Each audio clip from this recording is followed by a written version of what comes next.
Jassy sat alone in the floating cafe, her crystalline scales catching the violet light of Neptune's rings through the transparent dome. She checked her neural implant for the third time. Daniel was 47 minutes late. The other patrons, a mixture of baseline humans and enhanced beings, pretended not to stare at her draconic features, the elegant horns curving from her temples, the reptilian eyes that could see across multiple spectrums, the tail that coiled nervously around her chair's hovering base. She shouldn't have agreed to this blind date. Her sister had insisted, "You've been alone since the Terraform Wars ended." Yes, you need to move on. But moving on meant vulnerability. And vulnerability meant remembering what she'd lost when the orbital bombardment consumed her battalion. The cafe's atmospheric processes hummed softly, maintaining the perfect oxygen-nitrogen balance that both human and dragon hybrid lungs required.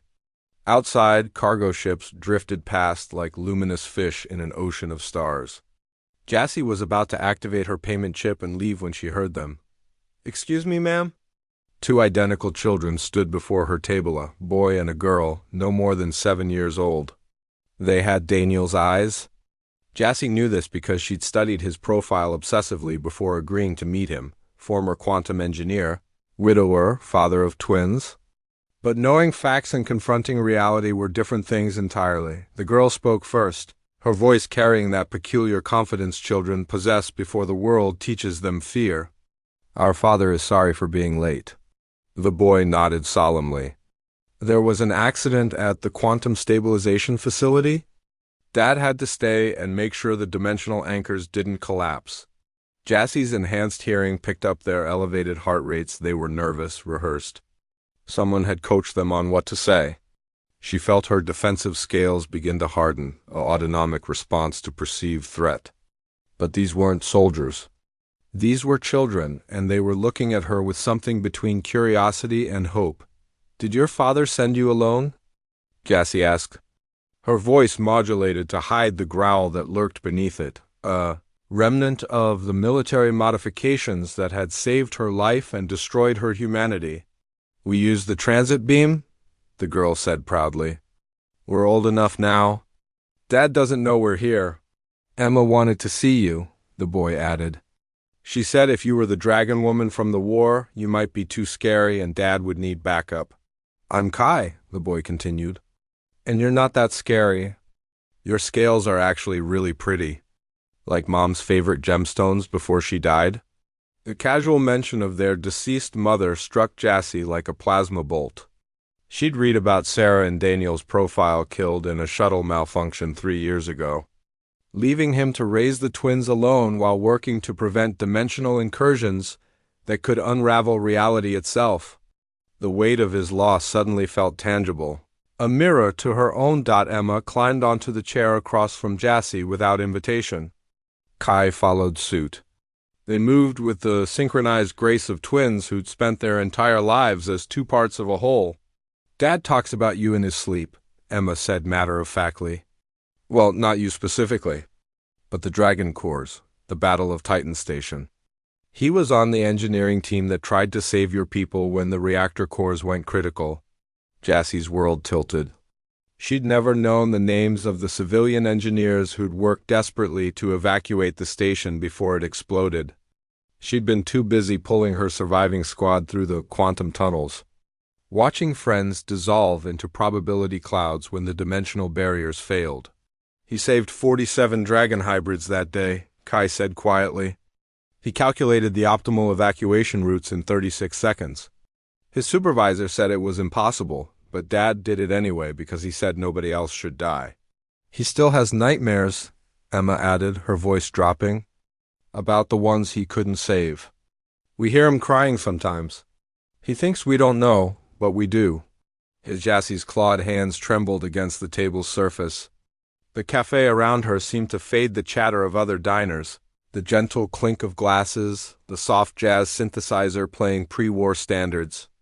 All that existed were these two children, speaking truths she hadn't expected to hear. "Why are you telling me this?" she whispered. Emma reached across the table, her small human hand resting on Jassy's scaled one without hesitation. "Because Dad's scared?" He thinks you'll leave if you know he has us. That you've been through too much war to want a ready-made family. But we looked you up. You saved 300 civilians on Europa when the colony was breached. You carried children through toxic atmospheres for 6 hours straight. You understand what it means to protect people. We need someone who understands, Kai said. And Dad needs someone who knows what the nightmares are like. Someone who won't run away when he wakes up screaming about dimensional fractals and people turning into quantum foam.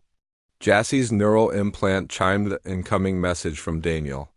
The twins are missing. I'm coming to the cafe. Please wait if you're still there. You have to go, Jassie said, but her voice lacked conviction. No, Emma said firmly. We're waiting with you. When Dad arrives, he'll see that we approve. That matters to him, even if he pretends it doesn't. Kai smiled, and it was Daniel's smile. She could see it now. Besides, you haven't left yet. You could have. Your payment chip is active in your neural interface. We saw the authorization ping. But you're still here. The cafe doors irised open. Daniel entered, his hair disheveled from panic, his quantum-stained fingers still trembling from whatever crisis he'd just prevented. His eyes found his children first, relief washing over his features. Then he saw Jassie, and his expression transformed into something more complex: fear, hope, apology, and underneath it all, recognition. He crossed the distance between them in seconds. I'm so sorry, he began, but Emma interrupted. Dad, this is Jassie. She's been waiting for you. And she's definitely not too scary. Daniel looked at his daughter, then at his son, then at Jassie. A wary smile crossed his face, the smile of a man who'd learned that control was an illusion, that sometimes chaos brought unexpected grace. My children have apparently become master negotiators, he said, sitting down beside them. I'd say they get it from their mother, but I think they're just naturally gifted at making impossible things happen. Jassie felt her defensive scales soften, retracting to reveal the vulnerable skin beneath. They said you were late because you were saving the world from dimensional collapse. Just a normal Tuesday, Daniel replied, and there was no boast in it, only exhausted truth. Though I have to admit, facing down quantum instabilities is less terrifying than this blind date. Same, Jassie admitted. And for the first time in 3 years, she laughed, really laughed. The sound emerging rough and unpracticed, but genuine. Emma leaned against Jassie's arm. Kai reached for his father's hand. And in that moment, in a floating cafe orbiting Neptune while the universe spun on its axis of chaos and possibility, 4 damaged souls recognized each other as potential pieces of something neither broken nor whole, but simply beautifully human.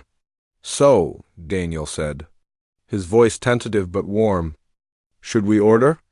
I hear they have excellent Martian coffee here.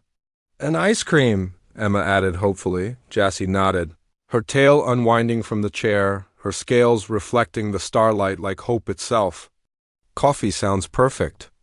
And maybe, she glanced at the twins, ice cream too. Outside, the rings of Neptune continued their ancient dance. Inside, something new began, fragile, uncertain, but alive with possibility.